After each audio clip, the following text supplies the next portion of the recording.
Welcome to another week of Caps Chat. It's a little different this week. We're going to run it on sort of a roundtable and informational session with our new assistant coach, associate head coach, my bad, Corey Leivermann. And Corey, let's start off, I guess. Take us through sort of your journey playing wise. We were just talking about you went to high school, then juniors, then college, and then you got into coaching. So sort of take us through that whole thing. Yeah, well, thanks for having me.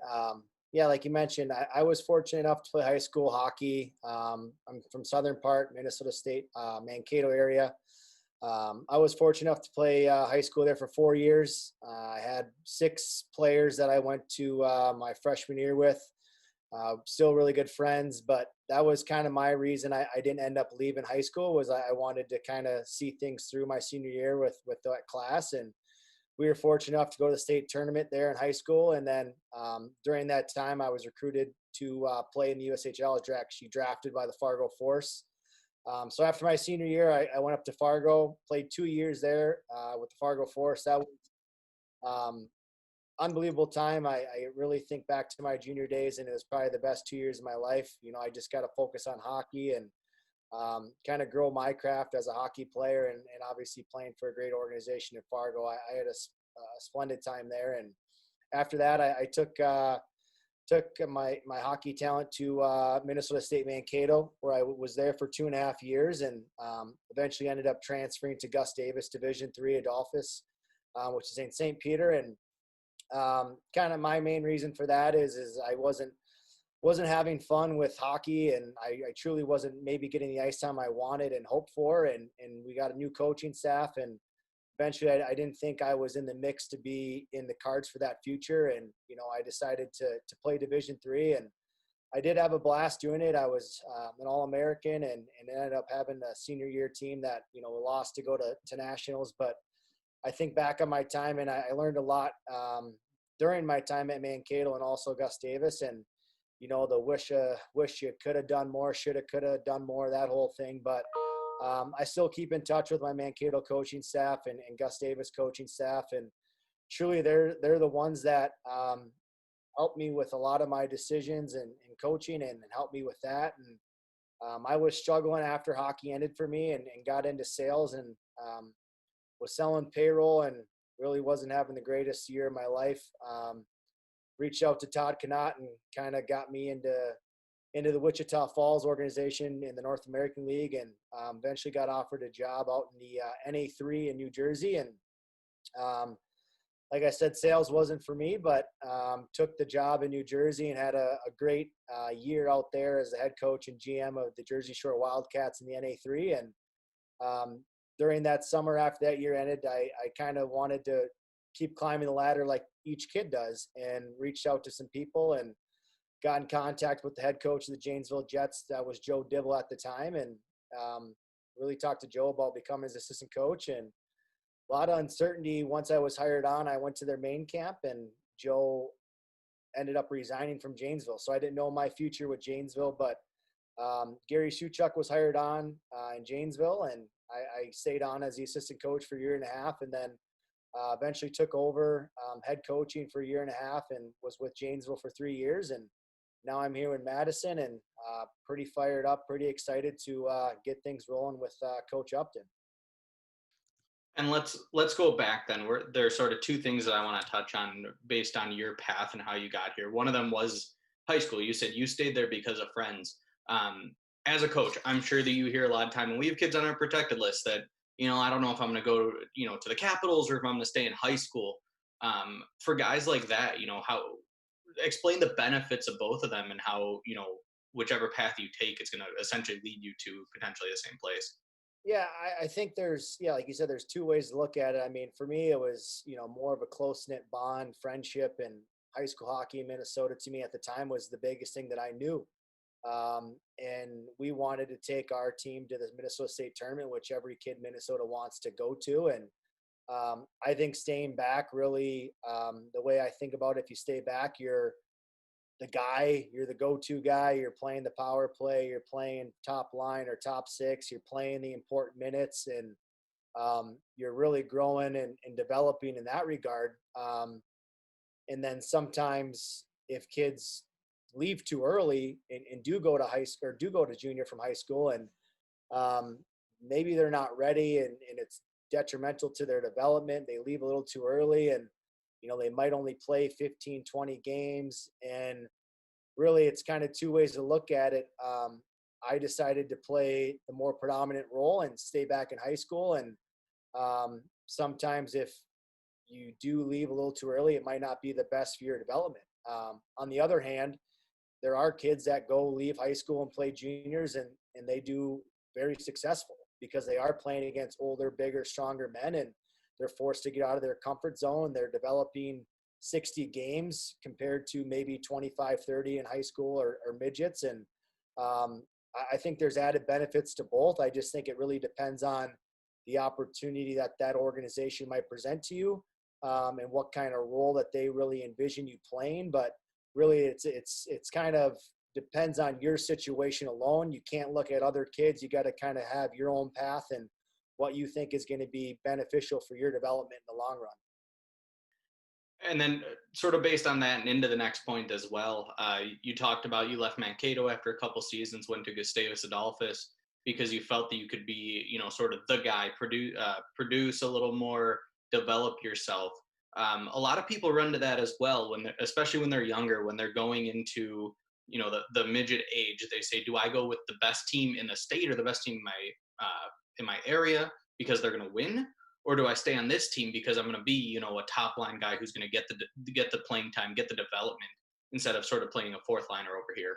Yeah, you know what, I think it's like you said, it's really big and really crucial is the development piece. If you're playing fourth line and you're getting three shifts a period on the best team to win state, versus you're playing power play one and PK one, and you're the top line guy on your high school team, um, your development's going to go through the roof compared to that fourth liner, just because you're getting the touches, you're getting the ice time, you're getting put in all kinds of different situations. And I guess that was something that I missed when I left Mankato was Gustavus. I kind of missed playing in every all situations, the power play, the PK, and I just told myself if I was going to enjoy hockey for another year and a half as a junior, I wanted to do it somewhere where I could have fun and just really kind of focus on myself and my craft. And I think that's the biggest thing is sometimes the fancy, the grass is always greener motto, might not be true. And sometimes you got to hunker down and truly just put in the work, and the results will come from that. So from there, you went college, and then essentially, you said it. There was a little bit of time where you were doing sales and stuff, but you went pretty much straight into coaching. Now you've built some great teams. You've built some teams that have gone into the playoffs, gone far into the playoffs, have had successful years as a coach and as a scout. That's sort of the big thing that a lot of people miss is, they think general manager, head coach, but a lot of times it's the same. And even as an assistant, you're doing more scouting in a sense. So for you, when you're looking at the junior level, what are you looking for in a kid, in a player that you want to come and be on your team? Yeah, I think, I mean, like you kind of said it there, like GM head coach, obviously with Tommy there. What kind of drew me to the job here in Madison was just when I was in Janesville, I didn't have the opportunity to get out as much and scout and recruit. And I feel like that's a big part of college hockey and junior hockey is building your own brand as a coach. And what kind of grew me to kind of reach out to Tommy in the first place was just the ability to help, recruit more and get on the road more and show the Madison Capitals brand a little bit more. And I know we're both going to do our fair share of recruiting, but I think the one thing that Tommy and I really agree on when we're recruiting kids is just the skating is number one. The way hockey is going now, it's such a fast-paced game that you got to be able to skate. We're big on skill and hockey IQ, and skill. Everyone probably thinks the fancy toe drags and that kind of stuff, but the skill is just the small plays that you make throughout the game. Understanding hockey, do I give this one up? Do I maybe put this one to an area? All those hockey IQ plays that everyone thinks of skill. It's just the top 10 fancy goals. I wouldn't say that's necessarily what we're looking at. That's always an added bonus, but speed, skill. The one thing that kind of got ingrained for me when I talked to Tommy was the one non-negotiable for us was just you have to compete. If you look at juniors, you look at college. Um, if you're not competing, you're going to get wheedled out pretty quickly in this game. And that was just the one thing that kind of stuck with me talking with Tommy was, you have to compete to play for Madison. You got to compete to play for us as coaches. And those are two big ones that we focus on. And the compete is just, it's kind of a must for us. And the last thing that I kind of look for when I'm out recruiting is just like the little things when puck's at the net, are we stopping at the net? Are we curling off to the corner?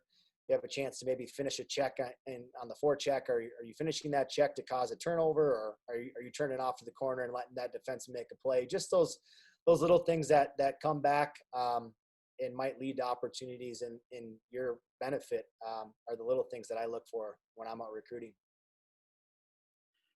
There are a bunch of different positions that you have to look for. Obviously, it doesn't seem like a bunch of staffs have a goalie coach. And so for you guys, you're looking at forwards, you're looking at defensemen, and you're looking at goalie. How do you evaluate each of them? And again, I mean, sort of the same thing. Is there something different that you look for in each one of those positions? Yeah, I mean, really, if you kind of think about it, let's just start with the forwards. You can't have, you know, 10 Connor McDavids, right? You got to kind of have those guys that want to buy into that, maybe that lesser role, maybe that third line role that, shuts down top lines, or, is your top PK unit. It's your line that goes out there the first minute of the game and the last minute of the game and does kind of the little things that you look for, to help win games. And, in a perfect world, you try to find some pieces that each player could help contribute to their best capability offensively. And sometimes it's not always about scoring the fancy goal. Sometimes it's about, blocking a big shot at the end of the game or getting a puck in and puck deep, all those small things. And for us as coaches, this will be our first time, Tommy and I, doing this together. And it'll be good to have our main camp and kind of evaluate, throw stuff at each other, bounce ideas off each other, what we're really looking for, and, try to build our four lines off of what, we think will be successful. And, obviously, that kind of correlates into the back end with the defensemen. You get six of them. And for us, obviously, two defensemen will run power plays. And, those are kind of your main two guys you're going after. And I think Tom did a heck of a job here with the draft of, going heavy with defensemen early. And I also think you also do have to have those D that are pretty meat and potatoes, and they're willing to be puck moving defensemen and, have good sticks and be gritty in the D zone and, maybe buy into that penalty kill role. And I think for us, we have a good core returning back from what Tom's informed me of, and we're pretty excited about the draft. And lastly, I think if you look in the goaltender position, it's kind of the easiest one to recruit because there's only one net, So for us as coaches, you got to find the best goaltender available. I mean, that is definitely a position I'm still learning as a coach and as a younger coach. I've dealt with the last few years with Larry Clemens down in Janesville, and he'll be in Madison this year as well. And I always called myself his goalie consultant because I would just want to listen to the way he would talk with the goalies and what he's teaching them and what he's learning to them. And I think I've learned a tremendous amount of just about the goalie position in the last few years just because of Larry. And I really look forward to having that relationship again here in Madison. But I think it's kind of each piece is really different. But I am excited to have main camp here and kind of pick Tommy's brain about what the direction the Caps are going to go this year, and we're pretty fired up. So we have different camps. We have main camp and we have futures camp. Talk a little bit about them. Obviously, the basics of them is main camp is sort of for now. Futures camp is, you guys are looking to next year, but go a little more in depth. Talk about those and what kids should be looking at. Yeah, so like you said, the main camp is it's all of our returners, it's our draft picks, and other kids that feel as if they have an opportunity to come make the Madison Capitals this season. So the main camp is really the main camp for the Madison Capitals this summer, where we're going to pick our team. We're going to pick what players come to our training camp in September and what players are going to play for the Madison Capitals this year. So that's really going to be the highest talent that we have here as a camp. And then when you shift focus on the futures camp, Tom is coming from Division 1, and I'm coming from the North American League, where predominantly we were kind of recruiting pretty similar players, a little bit older, 18, 19, 20-year-old kids. And for this futures camp, it's huge for us, especially Tom and I, just because we don't really know that age demographic. So we're going to focus on 2005s and 2006 players that will be drafted, 2005s for next year's USHL draft, and then 2006, 2 years out. So for us, it's going to be a great way to see some younger kids that we've probably never recruited before, or spent much time looking at, just because of the teams we were respectively with. We didn't focus on that young of kids. So our futures camp is really going to be a place for us to get exposure to the kids, for the kids to get exposure to Madison. We're going to do a good job of educating these kids on kind of the junior hockey landscape and what to expect, and answer any questions for mom and dad, and run a practice, have some games, and give some true honest feedback for them about, what to work on, what we think they need to work on, and maybe how far they are from the USHL or the North American League or junior hockey. And I think it's a thing that I respect Tom a lot about is I think we're pretty honest guys. We're pretty black and white. And I think it's hard to come by when you talk with kids, is give it some true feedback. And I think that'll go a long way with some of these younger kids, and hopefully they take the advice and help grow their game and develop in the right way. And, in a perfect world, they're a Madison Capital in 2-3 years.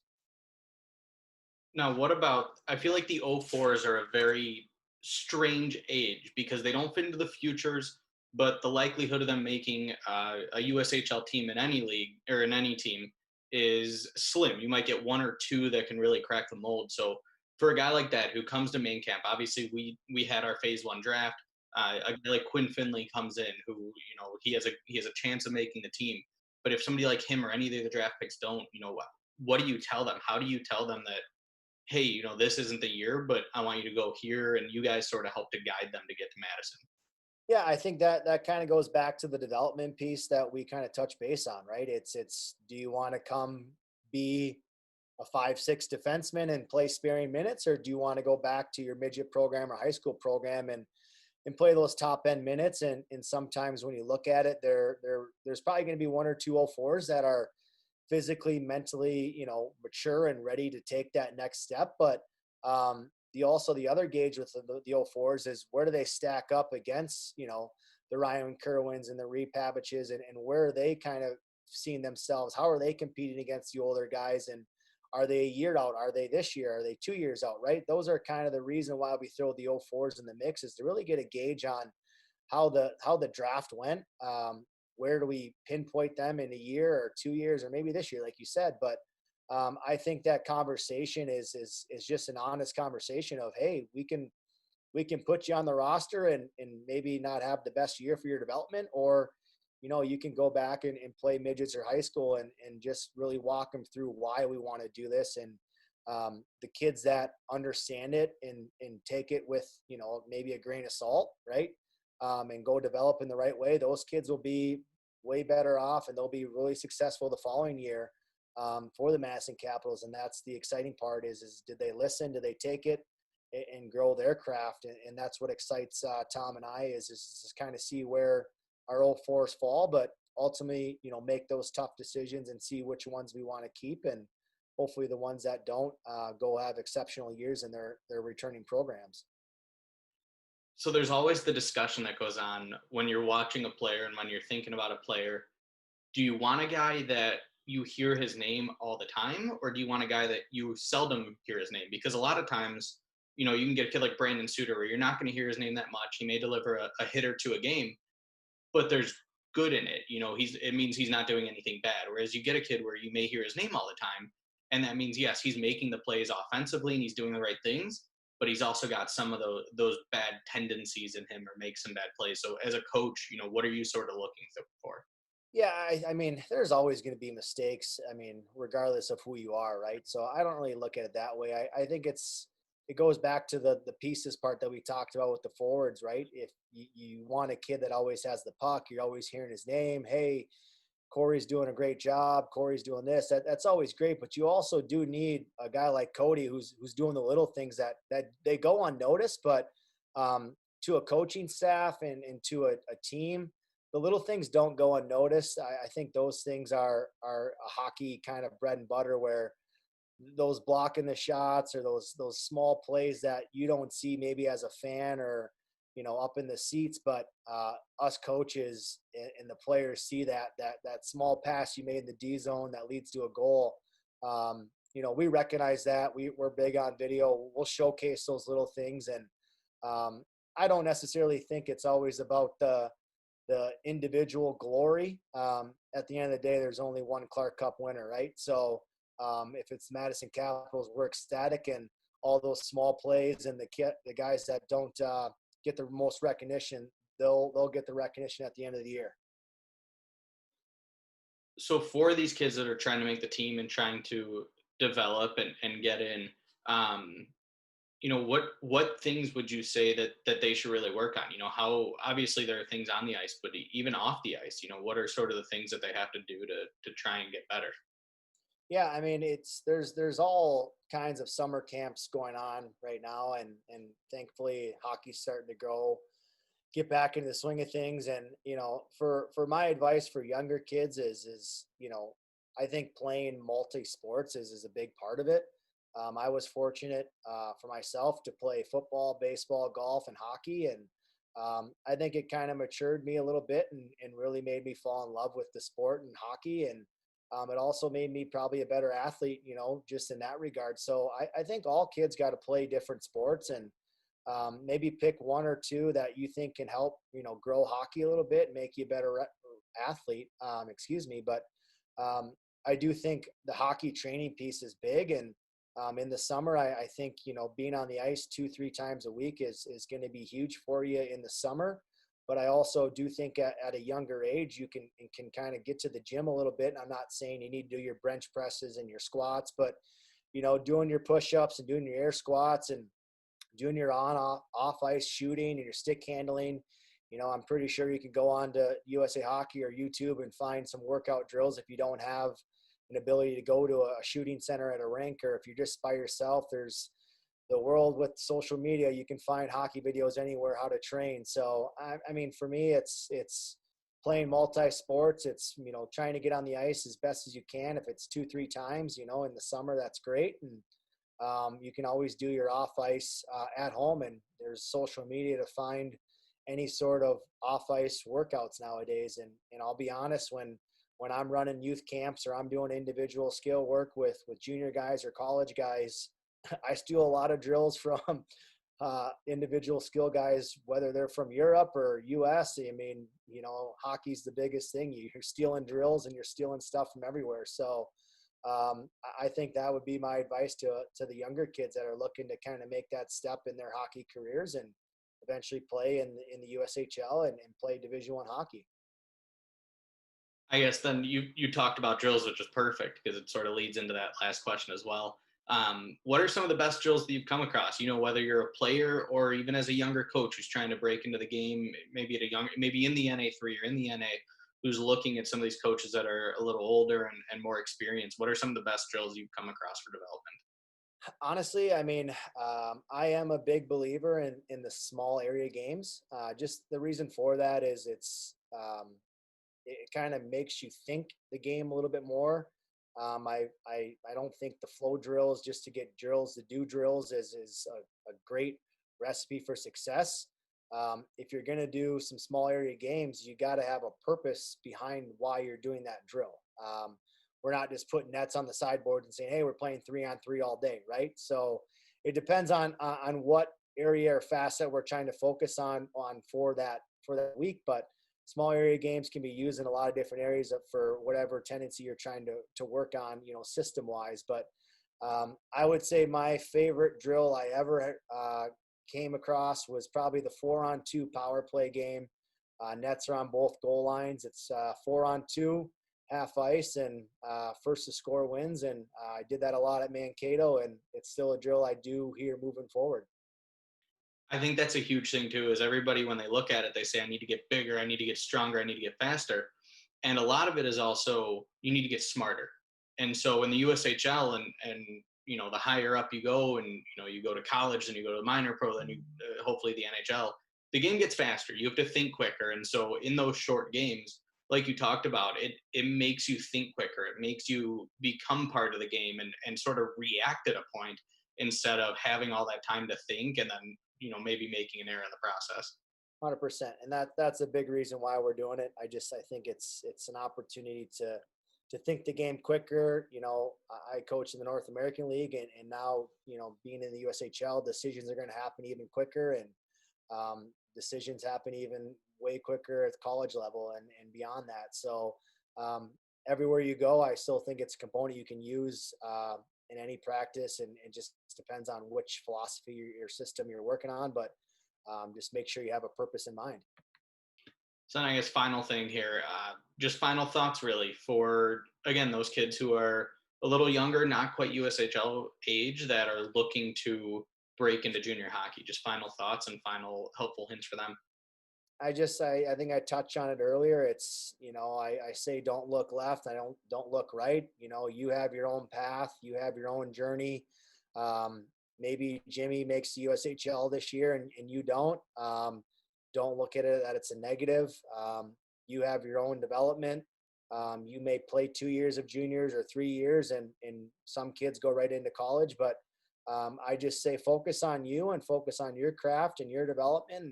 And really, that's all that matters in the long run, is if you're working your bag off and you're working on yourself. And I truly think the rest will follow from there.